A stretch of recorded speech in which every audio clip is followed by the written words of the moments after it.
말씀을 함께 보겠습니다. 베드로 전서 4장 12절에서 14절입니다. 우리 찾으신 분은 함께 봉독합니다. 사랑하는 자들아, 너희를 연단하려고 오는 불시험을 이상한 일 당하는 것 같이 이상히 여기지 말고 오히려 너희가 그리스도의 고난에 참여한 것으로 즐거워하라. 이는 그의 영광을 나타내실 때에 너희로 즐거워하고 기뻐하게 하려 함이라. 너희가 그리스도의 이름으로 치욕을 당하면 복 있는 자로다. 영광의 영 곧 하나님의 영이 너희 위에 계심이라. 아멘.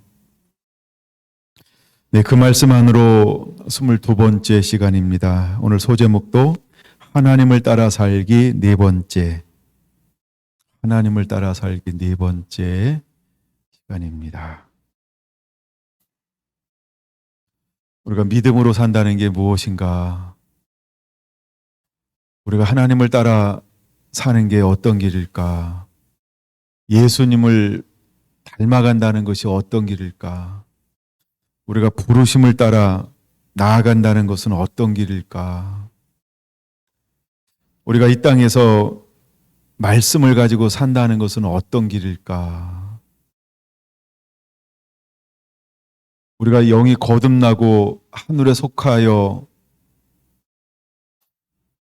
영원한 천국을 소망하며 그리스도인으로 사는 것이 어떤 길일까? 하나님을 하나님 되게 예배하는 사람들이 걸어가는 길이 어떤 길일까? 여러분, 이것은 어떤 특별한 어떤 한 시대에만 그런 것이 아니고요. 하나님이 이 땅에 사람을 만드시고 지금까지 모든 하나님의 사람들이 걸어가는 길에 공통점이라는 거예요. 아담은 좋은 길을 걸어갔을까? 아벨은 다른 길을 걸어갔을까? 에녹은 다른 시대의 삶을 살았을까요? 노아는 달랐기 때문에 하나님 앞에 의인이었을까? 하여간 이런 생각을 쭉 한번 해봐요. 우리가 믿음의 사람들이라고 기록됐던 아브라함을 비롯한 수많은 이 사사시대에 걸쳐 믿음으로 승리했던 세상에 감당지 못할 사람들이 걸어갔던 그 길이 고난이 없었을까? 유혹이 없었을까? 이겨내야 하는 것은 없었을까? 우리가 사는 시대하고 무엇이 달랐을까? 이런 생각을 한번 오늘 이 말씀을 좀 더 머무르면서 하게 됐어요. 근데 여러분, 이 말씀은 어떤 특정한 시대를 향한 말씀인 것처럼 보이지만 사실은 모든 시대에 우리가 하나님의 자녀로 살아가는 사람들에게는 누구나가 걸어가야 할 그 길이었구나. 네. 그래서 누구도 이런 길을 걸어가게 했냐 하면 하나님의 아들이신 예수님도 이 길을 걸어갔다는 거예요. 그는 육을 입고 있었기 때문에 고난을 그 고난의 길을 걸어가셨다는 거죠. 오늘 12절은 이렇게 시작하잖아요. 사랑하는 자들아, 연단하려고 오는 불시험을 이상한 일 당하는 것 같이 이상히 여기지 말라라고 말입니다. 그러면 정말 하나님의 형상으로 영광이 회복되어져서 이 땅에 속하지 아니하고 하나님께 속한 사람들에게 하나님은 무엇을 허용하신다는 걸까요? 우리가 새롭게 시작하는 아브라함부터만 생각해도 이 말씀은 아브라함에게 적용됐던 말씀이었다는 거죠. 하나님은 아브라함을 불렀지만 부름받은 그 이후부터 아브라함이 어떤 길을 걸어내야 한다는 걸 알았을까요? 야, 내가 부름받는 그 순간에 너는 이제는 연단받는 그 길을 걸어야 한단다. 이렇게 가르쳐주지 않았는데 하나님은 그걸 알았던 거예요. 부름받은 그 이후에 연단하려고 오는 불시험이 있을 거라고 말입니다. 그래서 오늘을 살아가는 우리들도 또 다시 오실 주님을 기다리는 우리들도 어떤 마지막 시대를 살아가는 저와 여러분들도 여러분 우리에게는 불시험이 기다리고 있다라고 하는 거예요. 근데 너무나 멋진 것은요. 하나님이 이미 우리에게 가르쳐주고 하잖아요. 이걸 짜고 치는 거라고 얘기하는데요. 야, 연단하려고 오는 불시험을 이상한 일 다는 것 같이 이상히 여기지 말어 라고 말입니다. 그러니까 우리에게는 알고 가는 것이기 때문에 얼마나 소망이 있고 희망이 있는지 몰라요. 그러니까 이 길은 우리가 뒤로 물러설 것이 아니고 타협할 것이 아니고 통과해야 되는구나, 이겨야 되는구나. 내가 하나님을 붙잡고 있으면 불로 연단을 받아서 힘든 것처럼 보이고 막 버거운 것처럼 보이고 야 이거 가능할까라고 수많은 막 갈등도 있을지 모르지만 야 이거는 이길 수 있는 거로구나. 여러분 이 말씀 속에 그것이 포함되어져 있다는 거예요. 그래서 하나님은 사랑하는 자에게라고 하는 말처럼 그래서 사랑하는 자에게 하나님께서 징계하신 같이 사랑하는 자에게 하나님이 이 시험을 허용한다는 거예요.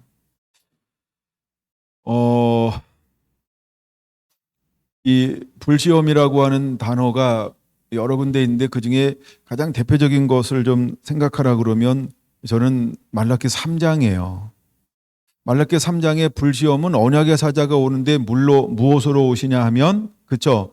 불을 연단하는 금같이 금을 연단하는 불로 임하신다라고 하는 거예요. 금을 연단하는 불로 임하실 거라는 거예요. 그래서 한 분 한 분들을 뭘로 만들어내고 싶은 거예요? 연단된 금으로 만들어내길 원하신다는 거예요. 그래서 우리를 연단하고 싶은 거예요. 연단해야만 한다는 거예요. 그래야 오시는 예수님을 맞이할 수 있다는 거예요. 예, 처음에 오실 그 예수님도 담아낼 수 있는 사람들은요 연단되어져야 한다는 거예요. 씻겨져야 한다는 거예요. 흑도관에서 단련받아야만 한다는 거예요. 근데 우리가 다시 오실 예수님을 맞이하기 위해서 또 우리에게 필요한 게 뭘까요? 여러분 우리가 또다시 연단되어져야 한다는 거예요. 그래서 정말 정금같이 나와야만 한다라고 하는 거예요. 우리는 연단된 믿음, 연단된 금이어야 한다는 거죠. 그래서 하나님께서 사랑하는 자에게 뭘 허용하시냐 하면 야 너는 연단되어야만 돼라고 하는 거죠. 여러분 우리는 모든 세파 속에서 잔뼈가 굵은 자가 되기를 원합니다. 잔뼈가 굵어야 합니다. 그래야 그 사람들을 하나님 앞으로 콜링할 수 있어요. 그들을 섬겨낼 수 있는 거예요. 그래서 하나님이 부름받은 사람들의 삶을 우리가 이제 이렇게 표현하기도 하잖아요. 하나님에서는 모든 사람들의 공통점이 있다. 하나님은 광야를 경험하게 한다. 광야가 뭘까요? 그게 불이라는 거예요. 이게 시련인데 연단이라고 하는 거예요. 제가 시편 이사야 35편을 보면서 이런 걸 한번 했어요. 거룩한 대로가 있다. 거룩한 대로가 있는데 그 거룩한 대로는 어디에 IC가 있다? 어디에 올라가는 문이 있다고요? 광야에만 있다는 거예요. 편안한 곳에 안락한 곳에서 그 거룩한 대로를 올라가는 문이 만들어진 게 아니고 그 길은 그 올라가는 길은 어디서 만들어진다고요? 광야에서요. 사막에서요. 황량한 곳에요. 메마른 곳에서요. 하나님은 우리에게 뭘 통과하길 원하는 거예요? 예, 모든 고난을 환난을 통과하길 원하는 거죠. 여러분 우리를 시험하려고 오는 불시험을 이상한 일 당하는 것처럼 이상하게 여기지 말고 13절 오히려 너희가 그리스도의 고난에 참여하는 것으로 줄고하라 이렇게 말하고 있어요. 그리스도의 고난이라는 거예요. 이 말은 우리가 이렇게 봅시다. 예수님께서 우리를 위해서 그 길을 먼저 걸어갔다. 그러면 예수님을 닮은 그리스도인도 어떤 길을 걸어가야 된다? 주님이 걸어간 그 길을 걸어가야 한다라는 거예요. 어쩌면 이 말씀 중에 하나가 이런 걸 거예요. 그는 부끄러움을 개의치 아니하시고 우리를 대신하여 십자가를 지었다라고 하는 거예요. 그럼 여러분, 우리도 믿음으로 걸어갈 때 어떻게 걸어가야 할까요? 그렇죠? 자기를 생각하지 않고, 두 번째, 부끄러움을 개의치 아니하고 어떻게 부르심, 아버지의 뜻대로 나를 맡겨야 한다는 거죠. 그리스도가 고난받은 것처럼 이렇게 표현하고 있어요. 그리스도의 고난에 참여하는 것으로 즐거워하라. 예수님이 우리를 위해서 그 고난을 받으셨다. 그럼 우리는 뭐라는 거예요? 야, 너는 그리스도를 닮았잖아. 그의 아들이잖아. 그의 자녀잖아. 그러므로 너희에게도 그런 고난이 있는 거야. 예수님이 당했지만, 그러나 예수님만이 당할 수 있는 저야만 하는 그 고난은 우리에게는 사단이 묻지 않아요. 그렇죠? 우리에게는 십자가의 고난, 흠도 없고 점도 없는 거룩하고 정결한, 그래서 그 상태에서 지는 십자가는 우리가 지는 건 아니에요. 그렇죠? 그건 누구만이 질 수 있는 거예요? 유일하신 분, 그분은 예수님만이 질 수 있는 십자가였다는 거예요. 근데 주님은 우리 보고 예수님이 져야 될 십자가 대신지라 이렇게 요구하지는 않아요. 그러니까 우리가 지는 이 십자가라든가 우리가 지는 어떤 고난이라든가 이런 거는요, 예수님에 비하면요 아무것도 아니라는 거예요. 우리가 지는 고난, 우리가 걸어가야 될 그 고난은 예수님이 걸어간 고난에 비하면 아무것도 아니라는 거예요. 그래서 예수님은 여러분, 우리가 피할 길을 내시고 그 다음에 감당할 시험당함을 허락지 않으신다라고 하는 거예요. 그냥 우리가 각각 부름받고 은혜 주시고 믿음 안에서 그냥 주님을 의지하고 주님 바라보면 전부 뭐 할 수 있는 거, 이길 수 있는 정도의 그 고난을 하나님 우리에게 허용한다라고 하는 거예요. 그래서 동일한 것처럼 보이지만 각각 당하는 고난이 다를 것이다. 여러분, 우리가 그 순교사 12제자들이 순교했던 그런 것들을 보면요, 각각 고난은 같으나 뭐는 다르다? 고난 가정이 다르다는 거예요. 죽음의 형태가 다르다는 거예요. 그건 뭘 보여주는 걸까? 각각 믿음의 척도, 하나님이 허용하는 고난이 다르다라고 하는 거를 한번 좀 생각해 볼 수 있다라는 생각을 한번 해봅니다.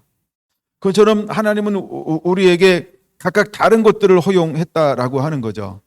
근데 여기 나오는 단어 중에 하나가 즐거워하라라고 하는 건 누구만이 할 수 있는 즐거움일까라는 거예요. 누구만 즐거워할 수 있을까요?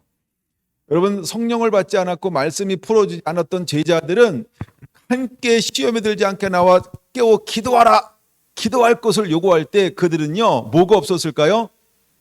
기뻐함도 없었고 즐거움도 없었고 왜 기도해야 하는지도 몰랐다는 거예요. 그런데 말씀이 풀어지고 성령을 받았어요. 그때는 사도행전 4장 한번 볼게요. 그들이 뭐라고 고백하나요?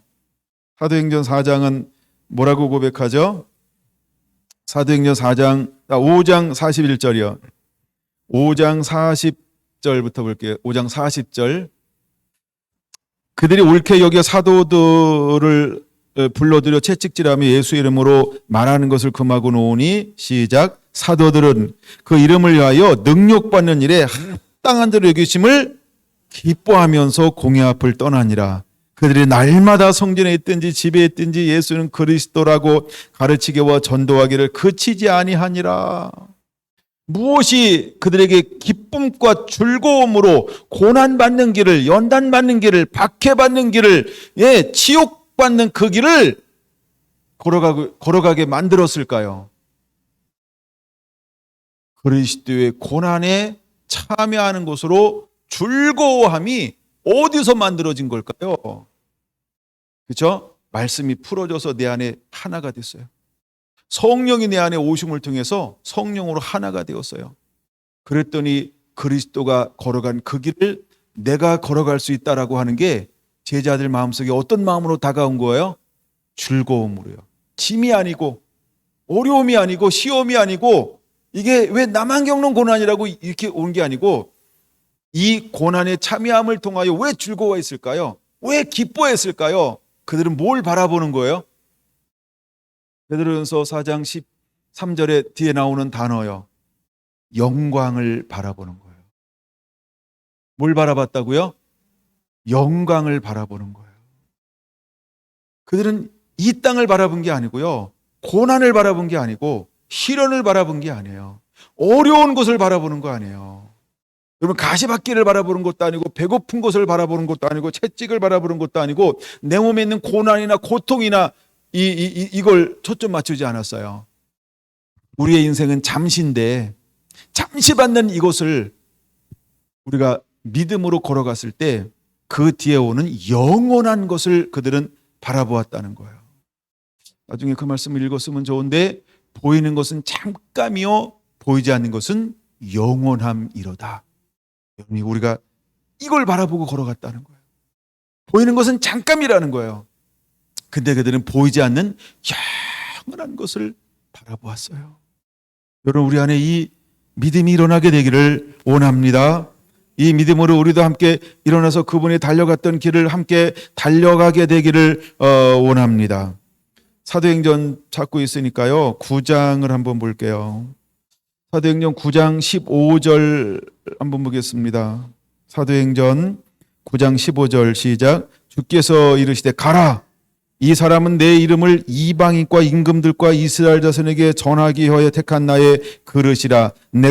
그가 내 이름을 위하여 얼마나 고난을 받아야 할 것을 내가 그에게 보이리라 하시니. 자, 그러면 이제 사도 바울이 어떤 길을 걸어가게 될 것이냐 하면 고난의 길을 걸어가게 될 거라는 거예요. 근데 그가 당하는 모든 고난은 이미 하나님께서 그에게 뭐 해주신 것이다? 보여주신 것이다. 나중에 그거를 다른 데서 찾을 것인데 고린도후서 11장 16절에서 30절 이렇게 옆에다 적어 놓으세요. 어떤 고난을 보여줬을까? 고난 중에 하나가 그 고난이에요. 고린도후서 11장 16절에서 30절 이렇게 한번 적어 놓으시고요. 한 군데만 더 적어 놓으면 빌립보서 3장 10절에서 12절 이렇게 두 개만 적어 놔 보세요. 그 고난을 받아야 할 것을 하나님께서 그에게 보여주었다라고 하는 거예요.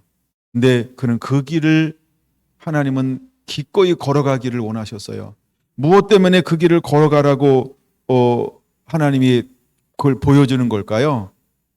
15절 때문에 그 길을 걸어가기를 원하는 거예요. 15절 가라. 이 사람은 내 이름을 이방인과 임금들과 이스라엘 자손에게 전하기 위하여 택한 나의 그릇이라. 그러면 복음을 전하는 것, 생명을 살리는 그 길은 어떤 길이다? 고난의 길이다. 그걸 말하는 거예요. 여러분은 생명을 살리는 자가 되기 원합니까? 그러면 우리에게는 어떤 길이 기다리고 있을까요? 생명을 살리기 위해서 우리는 어떤 길을 통과해야 할까요? 이 고난을 통과하지 않고는 생명을 살릴 수 없다라고 하는 거예요. 그걸 깨달아야 돼요. 생명을 살리는 길은 고난이다라고 하는 거예요. 고난을 통과해야만 뭐 할 수 있다? 사람을 살려낼 수 있다라고 하는 거예요. 할렐루야. 그래서 주님은 우리에게 단순하게 말하는 거예요. 자기를 부인하고 자기 십자가를 지고 나를 쫓으라는 거예요. 여러분, 십자가 자체가 뭐죠? 고난이죠. 십자가 자체가 고난이라는 거예요. 근데 이것이 우리가 그냥 육으로 바라볼 때 십자가는 두려움이죠. 공포죠.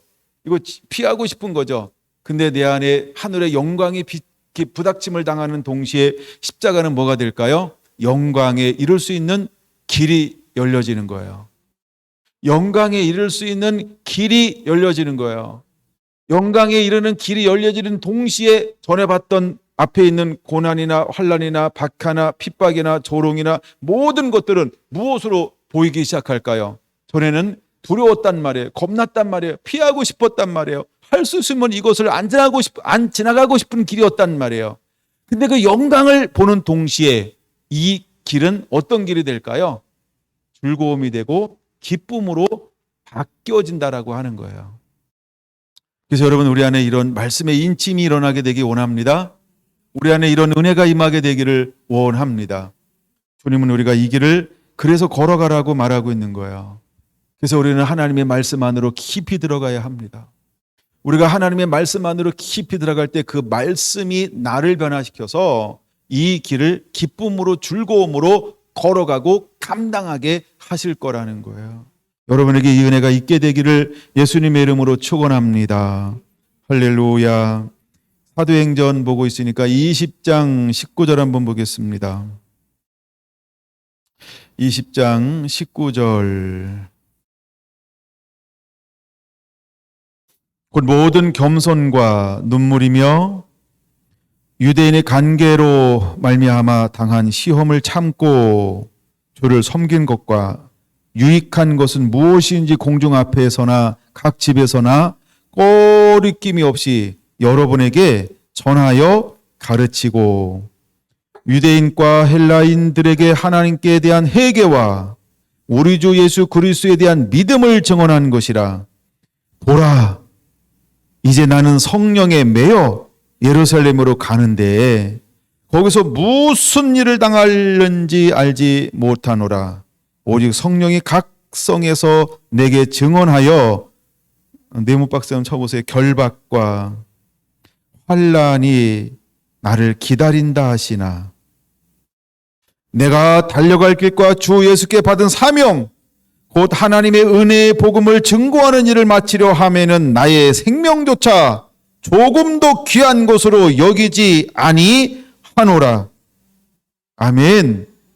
여러분, 이것이 사도 바울의 고백이었다라는 거예요. 그리스도의 고난에 참여하는 것을 그는 즐거워하며 그 길을 걸어갈 수 있었다는 거예요. 여러분, 무엇이 이를 이렇게 만들었을까요? 무엇이 이렇게 그를 이끌어가고 있는 걸까요? 여러분, 우리도 그 말씀 안에 이끌림을 당해야 할 줄로 믿습니다. 우리도 그 하나님의 은혜 안에 이끌림을 당해야 할 줄로 믿습니다. 여러분, 그는 이렇게 말하죠. 22절, 나는 성령에 매여, 이렇게 말하고 있어요. 그가 가는 길을 주가 아시나니 성령이 그를 이끄는 그대로 그는요 순종하고 있다라고 하는 사실이에요. 여러분, 저 뒤에 보면요, 저 뒤가 21장이야. 저 뒤에 보면 21장 1절에서부터 쭉 한번 보세요. 눈으로 훑어보세요. 9절 보세요. 9절. 사도행전 21장 9절. 그에게 딸 넷이 있으니 처녀로 뭐하는 자라? 예언하는 자라. 11절 중간에 성령이 말하게 하시되 예루살렘에서 유대인들이 이와 같이 띠 임자를 결박하여 이방인의 손에 넘겨주리라. 지금 뭐 하고 있는 거예요? 예언하고 있는 거예요. 예언. 똑같은 예언이에요. 뭘 본 거예요? 사도 바울이 예루살렘에 올라가니까 결박당하고 끌려간다, 핍박받는다, 고난받는다. 이걸 봤어요? 안 봤어요? 봤어요. 봤으니까 해석을 어떻게 했어요? 딸들은 선생님 올라가지 마세요. 올라가면요 이렇게 돼요. 하나님이 나한테 이거 보여줬어요. 해석을 어떻게 했다고요? 올라가지 마세요. 올라가지 마세요. 하나님 나에게 결박당하는 거, 핍박받는 거, 고난받는 거, 압제당하는 거 이거 보여줬어요. 이거 내가 볼 때는 올라가지 말라는 거예요. 이렇게 해석을 했다는 거예요. 그렇죠? 또 하나 더 보여줄까요? 재밌으니까.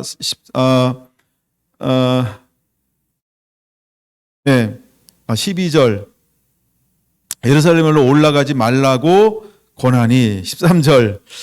바울이 대답하되 여러분이 어찌하여 울며 내 마음을 상하게 하느냐. 나는 주 예수의 이름을 위하여 결박당할 뿐 아니라 예루살렘에서 죽을 것도 각오하노라 하니 그가 고난을 받지 아니하므로 우리가 주의 뜻대로 이루어지이다 하고 그쳤노라. 그럼 이제 그 올라가서 결박당할 당사자는 이 예언에 대해서, 환상에 대해서 어떻게 받아들이고 있는 거예요? 당신이 본 것도 정확하다, 맞다. 근데 해석은 나하고 다르다. 하나님의 성령은 나에게 뭐라고 말씀했다? 야, 너는 올라가라. 내가 결박당한 것은 올라가라고 하는 것이다.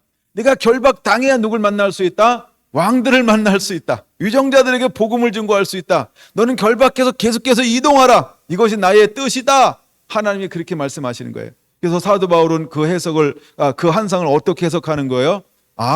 고난이 날 기다리고 있구나. 핍박이 날 기다리고 있구나. 나는 올라가면 복음 때문에 나의 부르심 때문에 결박당하는 것이로구나. 이게 내가 가야 할 길이구나. 사도 바울은 똑같은 환상인데 이것을 어떻게 받아들인다? 그렇죠? 내가 걸어가야 할 길이라고 받아들이는 거예요. 그래서 나의 생명을 조금도 귀한 것으로 여기지 아니하고 가노라. 이 고백이 그래서 나올 수 있는 거예요. 만약에 여러분 우리가 똑같은 것을 본다 할지라도 해석이 어떠냐에 따라서 정말 다를 수 있어요. 근데 하나님이 날 왜 불렀지라고 하는 원초적인 부름이 있잖아요. 하나님은 사도 바울을 왜 불렀다고 그랬어요? 이방인을 위한 택한 나의 그릇이다 그랬어요. 여러분 우리가 때때로는 어떤 것 때문에 내가 원하는 식의 방법으로만 하나님이 나를 통하여 일하기를 원하는 게 아니고 때로는 고난이나 환난이나 박해라고 하는 그 환경을 하나님은 사용하셔서 뭘 하는 거예요? 너는 이방인의 빛이 되라 라고 하나님이 글을 쓰고 사용하신다라고 하는 거예요. 그러면 여러분 우리가 그렇게 쓰고 사용할 때 우리는 어떻게 해야 할까요? 한 절 더 볼까요? 23장 11절 보세요. 23장 11절 나중에 시간 있으신 분은요 23장을 전체 앞뒤를 읽어보시면 이해가 굉장히 빠를 거예요. 다 시간이 있을 거라 생각하면서 11절 같이 읽습니다. 그날 밤에 주께서 바울 곁에 서서 이르되 담대하라 내가 예루살렘에서 나의 일을 증언한 것 같이 로마에서도 증언하여야 하리라 하시니라. 할렐루야. 여러분 만약에 그가 다른 사람이 예언한 것처럼 그래서 멈췄다라고 한다면 그래? 야 내가 먼저 예언받았는데 나중받았으니까 맞아 나중받은 사람들이 먼저지 그렇게 하는 거지 라고 사도 바울이 자기가 예언받은 거 내려놓고 나중에 예언받은 사람 걸 따라갔다 그러면 어떻게 됐을까요? 그렇죠. 여러분 우리가 영적인 것도 신령한 것도 보는 것도 이렇게 이제 우리를 흔들어 놓을 수도 있다라고 하는 거예요. 여러분 이때 하여간 정신 차려야 되지만 근데 하나님이 또 오셔서 뭐라고 말합니까? 담대하라. 이게 뭐예요? 너 담대하라는 거예요. 내가 예루살렘에서 나의 일을 증언한 것 같이 로마에서도 증언하여야 하리라 라고 말씀을 하는 거예요. 그 다음에 쭉 읽어보면요 계속해서 뭘 받냐 하면 고난받고 연단받고 끌려가는 거예요. 죄수로 끌려가는 거예요. 죄수로 계속해서 이동하는 이제 그런 장면이 기록되어져 있다는 거예요.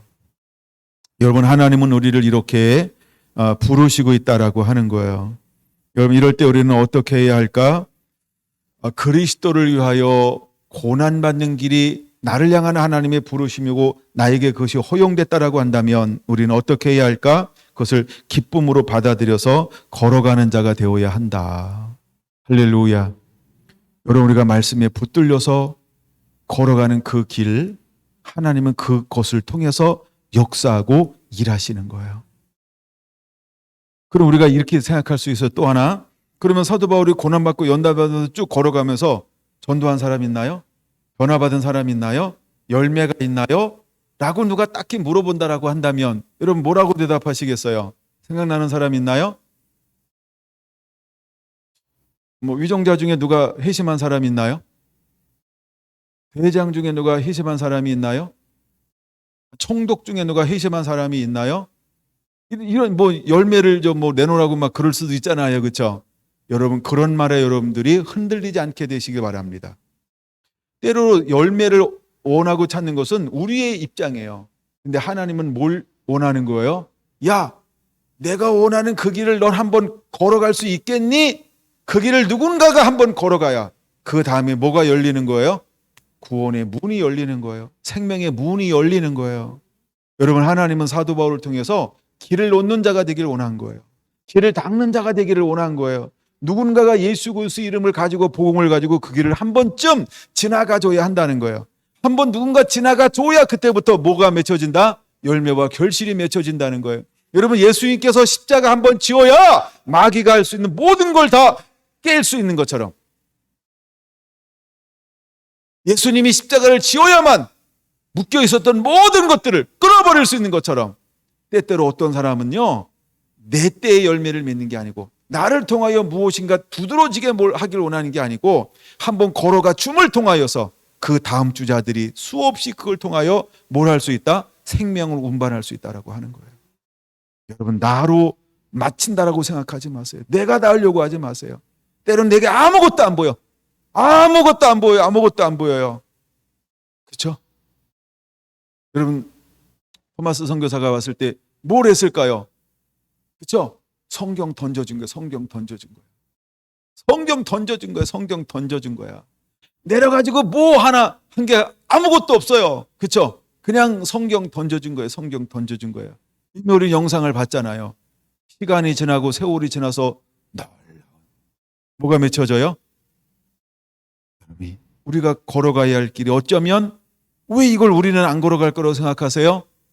우리 생각을 내려놓는 거예요. 그리고 하나님 앞에 그대로 나를 올려놓는 것. 할렐루야. 우리가 말씀 안에 은혜 안에 들어가면 충분히 값어치 있는 길이라고 하는 사실을 여러분들이 믿으시기를 바랍니다. 로마서 8장 이거 한번 꼭 읽어보고 싶어요. 로마서 8장 17절이요.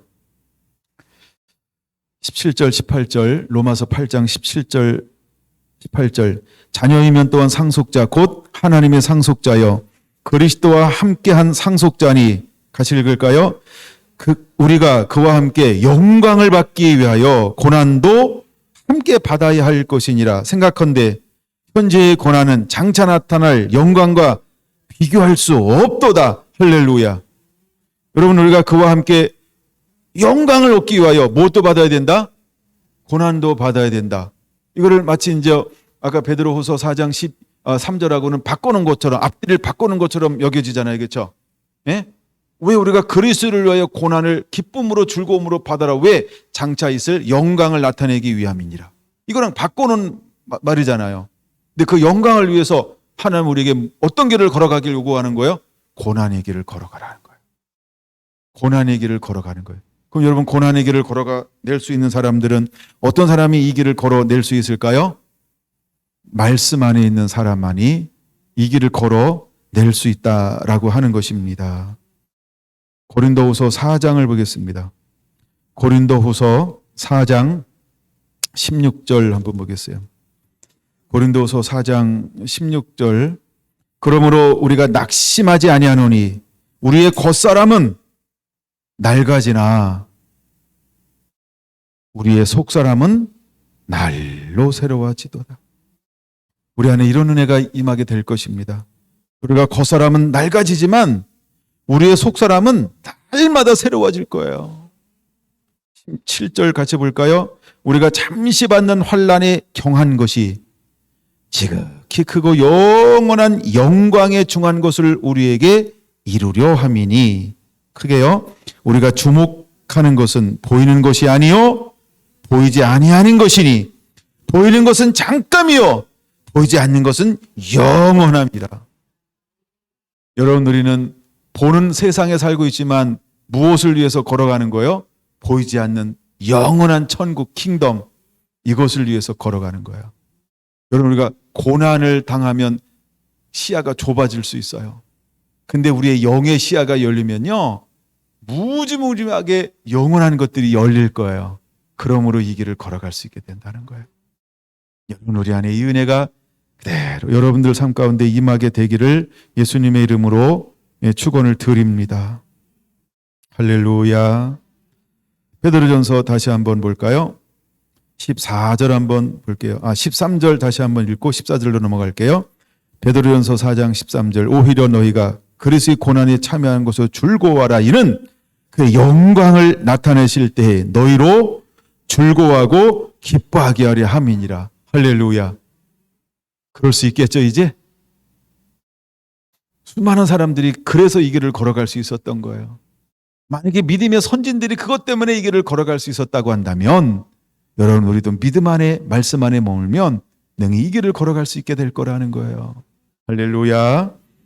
예, 하나님이 막 기름을 막 부어주세요. 생수를. 14절 봅니다. 너희가 그리스도의 이름으로 치욕을 당하면 복 있는 자로다. 우리가 그리스도의 이름 때문에 치욕을 당한다. 막 욕을 먹는 거예요. 조롱당하고 멸시받고 무시당하고 막 말로 뭐 겁박과 압박과 막 협박과 공갈과 하여간 말로 막 수많은 막 모욕을 당하는 걸 말하는 거예요. 수많은 말로 막 모욕당했어. 뭐 네가 뭐 인간이냐, 뭐 네가 조상을 하냐, 네가 부모가 있냐, 막 말로 당하는 건 막 이루 말할 수 없는 막 이런 게 있잖아요. 그렇죠? 안 당해 보셨나 봐요. 그렇죠? 예, 얌전한 시대에 살아서 그래요. 내가 말로 막 그 치욕을 당하면 뭐 있는 자로다? 복 있는 자로다. 영광의 영, 곧 하나님의 영이 너희 위에 계심이라. 와. 그러니까 우리가 그것을 통해서 기뻐하고 즐거워할 수 있는 것. 막 우리를 쌍욕을 하는데 예? 우리 막 쌍욕을 하는 거예요. 뭐 교회 다니는 것들이 뭐 이러냐? 원래 교회 다니는 것들은 그래요. 거듭난 사람하고 달라요. 신앙인하고 통과. 그래서 여러분들이 막 그렇게 막 욕을 막 할 수 있어요. 예, 막 조롱할 수 있고 멸시하고 막 진짜 쌍욕을 막 할 수 있어요. 근데 누구 때문에? 예수 그리스도 이름 때문에 그런 치욕을 당하면 뭐 있는 자로다? 복 있는 자로다. 그게 하나님께서 어떻게 하시겠다고요? 영광의 영, 곧 하나님의 영이 너희 위에 함께 하시고 있다는 거예요. 함께하고 있다는 거예요. 이걸 믿으시기 바랍니다. 하나님의 영광의 영이 우리 위에 함께 하시고 있다. 와. 네? 하나님이 놀라운 축복을 우리에게 그렇게 허용하실 거라는 사실입니다. 먼저 저쪽에서부터 한번 넘어올게요. 거꾸로. 아가서 5장 한번 이거 찾아볼게요. 오랜만에. 몇 번 말로만 해가지고요. 아가서 5장 보세요. 6절. 아가서 5장 6절. 내가 내 사랑한 자를 위하여 문을 열었으나 그는 벌써 물러갔네. 그가 말할 때 내 혼이 나갔구나. 내가 그를 찾아도 못 만나고 불러도 응답이 없었노라. 하나님 뭘 감췄어요? 그분의 모든 걸 감췄어요. 이걸 우리 임재를 거두었다 뭐 이렇게 표현하기도 하고, 하여간 그분의 모든 걸 우리에게서 걷어버렸단 말이야. 아무것도 느낄 수 없고 볼 수도 없어요. 그런데 7절 누굴 만나요? 성화를 순찰하는 자들을 만났어요. 근데 그들이 나를 향해서 뭘 합니까? 나를 쳐서 상하게 한다는 거예요. 두 번째 누굴 만나요? 성벽을 파수하는 자들을 만나요. 그들은 나에게 어떻게 위해를 가하나요? 나의 웃옷을 벗겨 가져갔도다. 이게 예수 그리스도 이름 때문에 우리는 막 치욕을 당해요. 나의 모든 것들을 다 나를 막 멸시하고 조롱하고 무시하고 막 온갖 잡력을 다 하는 거예요. 온갖. 그들이 할 수 있는 온갖 하여간 나쁜 짓은 하나한테 지금 위해를 가하고 있다. 이렇게 생각하시면 돼요. 그럼에도 불구하고 8절 이 여인은 어떻게 빠지냐 하는 거예요. 예루살렘 딸들아 너희에게 부탁한다. 내가 사랑하는 자를 만나거든 내 사랑함으로 병이 났다고 하려무나. 오히려 이런 수많은 모욕과 멸시와 치욕을 당함에도 불구하고 흔들려요, 흔들리지 않아요? 흔들려요, 흔들리지 않아요? 흔들리지 않죠. 흔들리지 않는 대신에 오히려 어떤 태도를 가져요? 더욱 사랑, 내 구주 예수를 더욱 사랑. 예수님을 더 사랑하게 됐어요. 예수님을 더 사랑하는 상태로 변화가 일어났어요. 이 사랑은 어떤 치욕도, 어떤 멸시도, 어떤 조롱도, 어떤 핍박도, 어떤 수모도 초점을 거기다 두지 않아요. 이걸 누가 지금 보고 있는 거예요? 함께 있는 예루살렘에 있는 그 미숙한 처녀들이 함께 이걸 지켜보고 있는 거예요. 그리고 그들에게 도리어 부탁합니다. 내가 사랑함으로 병이 났노. 내가 그를 사랑함으로 병이 났다. 그를 찾으면 내가 그를 찾는다고 나에게 알려다오. 여러분, 우리가 이렇게 이게 말씀 안에 머무를 때 오는 놀라운 변화라고 하는 걸 여러분 깨닫게 되시기를 바랍니다. 이제 우리는 이런 하나님의 사람이 되어야 합니다. 고린도 후서 11장 이거 한번 읽어봅시다. 고린도 후서 11장 16절부터 30절까지 한번 볼게요. 내가 다시 말하노니 누구든지 나를 어리석은 자로 여기지 말라. 만일 그러하더라도 내가 조금 자랑할 수 있도록 어리석은 자로 받으라. 내가 말하는 것은 주를 따라 하는 말이 아니요 오직 어리석은 자와 같이 기탄 없이 자랑하노라. 여러 사람이 육신을 따라 자랑하니 나도 자랑하겠노라. 너희는 지혜로운 자로서 어리석은 자들을 기쁘시게 용납하는구나. 누가 너희를 종으로 삼거나 잡아먹거나 빼앗거나 스스로 높이거나 뺨을 칠지라도 너희가 용납하는도다. 나는 우리가 약한 것 같이 욕되게 말하노라.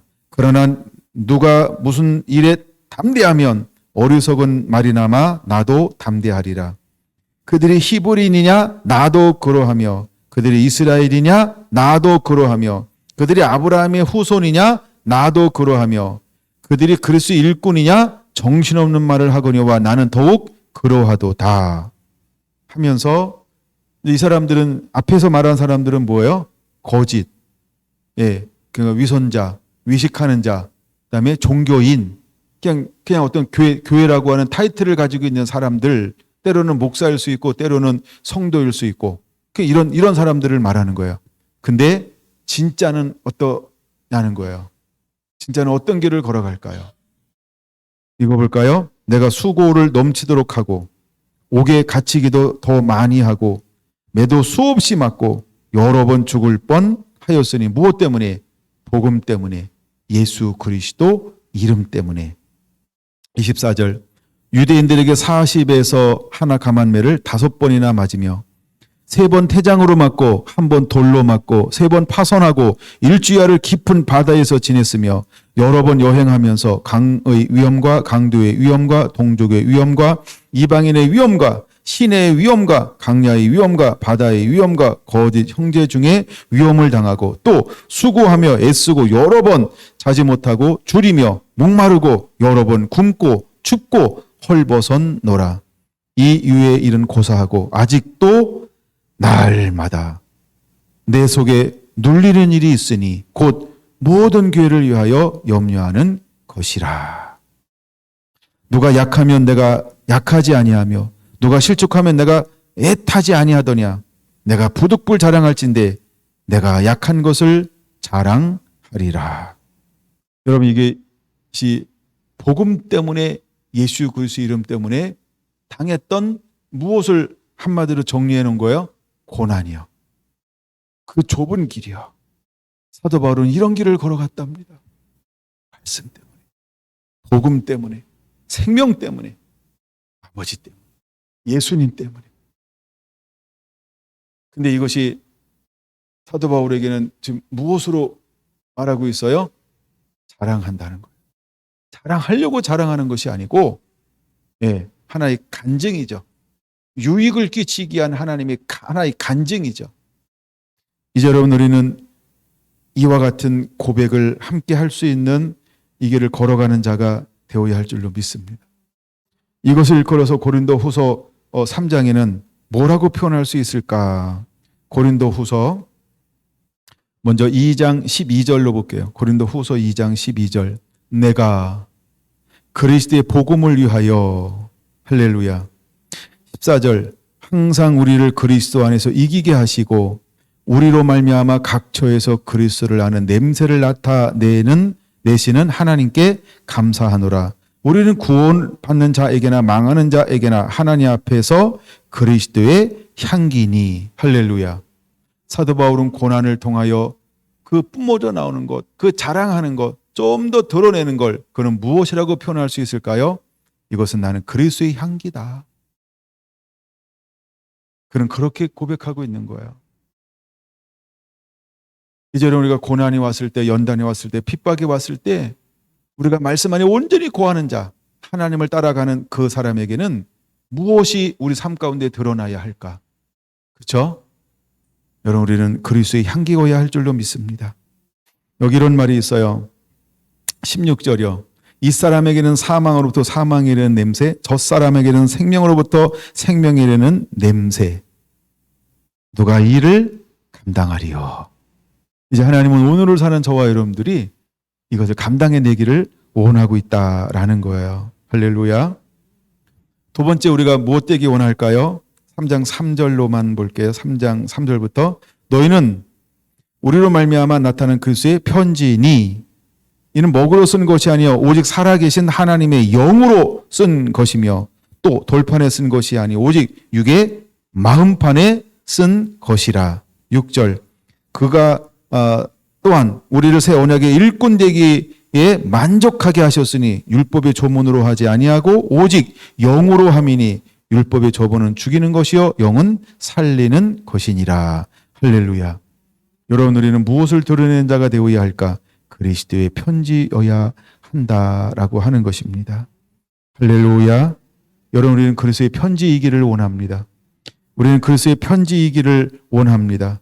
우리는 그리스도의 편지여야 할 줄로 믿습니다.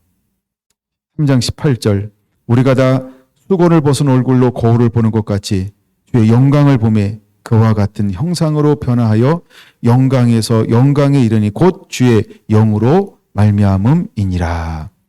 이제 여러분, 우리는 이 영광을 드러내는 자가 되어야 할 줄로 믿습니다. 아멘.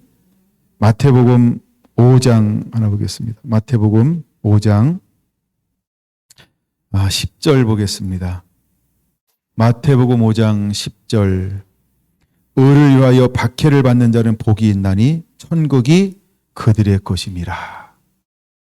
그럼 우리가 사도 바울이 걸어갔던 그 길, 베드로가 걸어갔던 그 길, 또 우리가 걸어가는 그 의를 위하여 핍박받는 그 길은 어디에 이르는 길일까요? 천국에 이르는 킹덤의 길이라는 거예요. 더 킹덤 로드, 천국에 이르는 길이라는 거예요. 11절, 나로 말미암아, 예수님이죠. 나로 말미암아 너희를 욕하고 박해하고 고리수로 너희를 거슬려 모든 악한 말을 할 때에는 너희에게 복이 있나니. 그러니까 예수 그리스도 이름 때문에 지옥을 나가면 복이 있나니. 그러니까 이렇게 말하는 게 11절, 나로 말미암아 너희를 욕하고 박해하고 고리수로 너희를 거슬려 모든 악한 말을 할 때에는 너희에게 복이 있나니. 우리 보고 어떻게 하라고요? 12절, 기뻐하고 즐거워하라. 왜? 하늘에서 너희 상이 큼이라. 너희 전에 있던 선지자들도 이같이 박해하였느니라. 선지자는 어떤 사람이에요? 하늘에 속한 사람이에요. 그들은 전부 영의 사람이라는 것. 그들은 하나님의 부름받은 것 때문에, 하나님의 메시지, 하나님의 메신저로 하나님을 대변하는 자였기 때문에 세상은 그를 어떻게 했다? 박해했다. 이렇게 말하고 있어요. 주님은 우리 보고 이 길을 걸어가라 라고 말씀하고 있다는 겁니다. 이제 말씀을 마치려고 합니다. 다시 한번 베드로전서 4장 14절, 너희가 그리스도 이름으로 치욕을 당하면 복 있는 자로다. 영광의 영 곧 하나님의 영이 너희 위에 계심이라. 여러분, 우리가 이 길을 함께 걸어가는 자가 되기를 예수님의 이름으로 축원합니다. 하나님의 영이 예수 그리스도의 거룩한 이름 때문에 치욕을 당할 때 하나님의 영광의 영이 우리와 함께 한다는 거예요. 여러분이 놀라운 은혜와 축복 안에 함께 머무르게 되기를 예수님의 이름으로 축원합니다. 영상 하나 보고 마무리를 하려고 합니다. 짧은 거예요.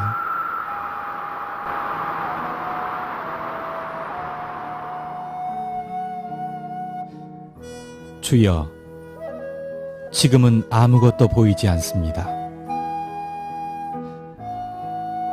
주님, 메마르고 가난한 땅, 나무 한 그루 시원하게 자라오르지 못하고 있는 땅에 저희들을 옮겨와 심으셨습니다. 그 넓고 넓은 태평양을 건너왔는지 그 사실이 기적입니다. 주께서 붙잡아 뚝 떨어뜨려 놓으신 듯한 이곳, 지금은 아무것도 보이지 않습니다. 보이는 것은 고집스럽게 얼룩진 어둠뿐입니다. 어둠과 가난과 인습에 묶여있는 조선 사람뿐입니다. 그들은 왜 묶여있는지도 고통이라는 것도 모르고 있습니다. 고통을 고통인 줄 모르는 자에게 고통을 벗겨주겠다고 하면 의심부터 하고 화부터 냅니다. 조선 남자들의 속셈이 보이지 않습니다. 이 나라 조정의 내심도 보이질 않습니다. 가마를 타고 다니는 여자들을 영영 볼 기회가 없으면 어쩌나 합니다. 조선의 마음이 보이지 않습니다. 그리고 저희가 해야 할 일이 보이지 않습니다.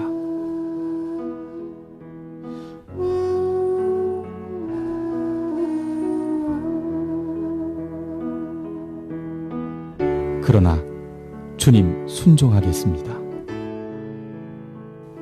겸손하게 순종할 때 주께서 일을 시작하시고 그 하시는 일을 우리들의 영적인 눈이 볼 수 있는 날이 있을 줄 믿나이다. 믿음은 바라는 것들의 실상이요 보지 못하는 것들의 증거니라고 하신 말씀에 따라 조선의 믿음의 앞날을 볼 수 있게 될 것을 믿습니다. 지금은 우리가 황무지 위에 맨손으로 서 있는 것 같사오니 지금은 우리가 서양 귀신 양귀자라고 손가락질 받고 있사오나 저희들이 우리 영혼과 하나인 것을 깨닫고 하늘나라의 한 백성 한 자녀임을 알고 눈물로 기뻐할 날이 있음을 믿나이다. 지금은 예배드릴 예배당도 없고 학교도 없고 그저 경계의 의심과 멸시와 천대함이 가득한 곳이지만 이곳이 머지않아 은총의 땅이 되리라는 것을 믿습니다.